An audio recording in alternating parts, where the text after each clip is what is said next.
আমার বয়স তখন মাত্র ৮, যখন এই ভয়ঙ্কর ঘটনাটা ঘটেছিল। মনে হচ্ছিল ভেতর থেকে কেউ যেন আমাকে দেখছে। এই অনুভূতিটা আমি আজও ভুলিনি। বেরিলিতে মামা একটা ফ্যামিলি কোয়ার্টার পেয়েছিলেন।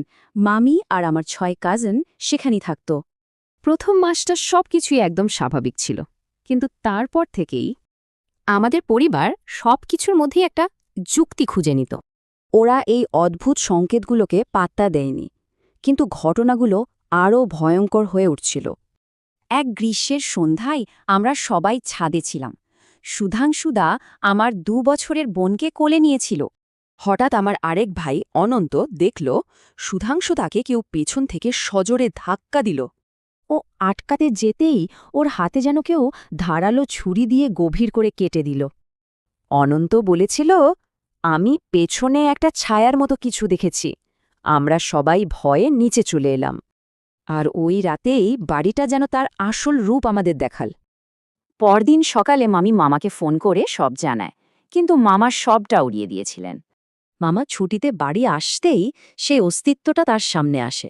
একদিন রাতে রান্নাঘরে দেশলাই জ্বালাতেই মামা দেখলেন এক ভয়ঙ্কর আঁচড়ানো মুখের মহিলাকে। উনি ভয়ে কাউকে কিচ্ছু বলেননি।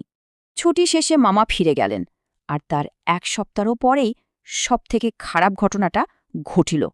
হিটারের ওপর রাখা ফুটন্ত চায়ের পাত্রটা শূন্যে উঠে গেল আর পড়ল ঘুমন্ত সুমিতের ওপর। সুমিতকে সঙ্গে সঙ্গে আর্মি হসপিটালে নিয়ে যাওয়া হলো। আমরা সবাই ওর জন্য প্রার্থনা করছিলাম।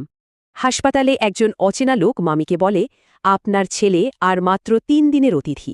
মাত্র ৩ দিনের অতিথি? ঠিক ৩ দিন পর সুমিত মারা গেল। মামা তখন বুঝতে পারলেন বাড়িটা সত্যি অভিশপ্ত। মামা সঙ্গে সঙ্গে সবাইকে নিয়ে নিজের পোস্টিংয়ে চলে যান, আর কখনো সেখানে ফেরেননি। এরপর আরও অনেকেই ওই কোয়ার্টারে থাকার চেষ্টা করেছিল, কিন্তু কেউই টিকতে পারেনি। আমি একবার ওই কোয়ার্টারটা দেখতে গেছিলাম।